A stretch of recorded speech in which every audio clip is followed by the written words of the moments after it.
সুখবর সুখবর সুখবর আলহামদুলিল্লাহ আলহামদুলিল্লাহ। আসসালামু আলাইকুম ওরহমতুল্লাহি ওবরাকাতুহু। বাংলাদেশ থেকে যারা ওমানের মধ্যে আসতে চাইতেছেন, দীর্ঘদিন ধরে অপেক্ষা করতেছেন, তাদের জন্য এই ভিডিওটি।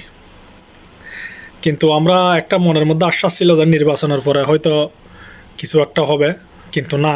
কিন্তু নির্বাচনের আগে ওমানের সাথে একটা বাংলাদেশের আসিফ নজরুল একটা বৈঠক করছে এই দেশের স্বরাষ্ট্রমন্ত্রীর সাথে, যে তারা উদ্যোগটা নিছে যে আগামী 2 মাসের মধ্যে ওমানের ভিসা পুনরায় চালু করা হবে। ওয়ার্ক ফার্মের ভিসা, ভিসা বলতে আপনার ক্লিনিংয়ের ভিসা বলেন, দোকানের ভিসা বলেন, গার্ডেনের ভিসা বলেন, কোম্পানির ভিসা বলেন, যে কোনো মেশিনের ভিসা বলেন, যে কোনো কাজের ভিসা চালু করার তারা উদ্যোগ নিয়েছে।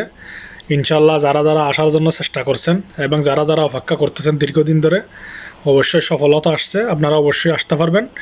এখন আপনারা কারোর সাথে কথা বলবেন না, কিন্তু দালাল থেকে দূরে থাকবেন। যে সময় আপনারা শিওর হবেন 2 মাসের মধ্যেই কিন্তু খুলে দেবে। 2 মাসের মধ্যে খুলে দিলে আপনারা কিন্তু আসতে পারবেন। এটা কিন্তু তারা কথাবার্তা হয়ে গেছে, 2 মাসের মধ্যে তারা কোনো একদিন এটা নিয়ে সুখবর দেবে। তার জন্য সবাই একটু অপেক্ষা করুন এবং লটফলাট মানুষের সাথে কথা বলবেন না, টাকা পয়সা থেকে দেওয়া থেকে দূরে থাকবেন। যে সময় ভিসা খোলা হবে সেই সময় আপনজন মানুষের সাথে কথাবার্তা বলে আপনজন মানুষের হাত ধরে আসার চেষ্টা করবেন।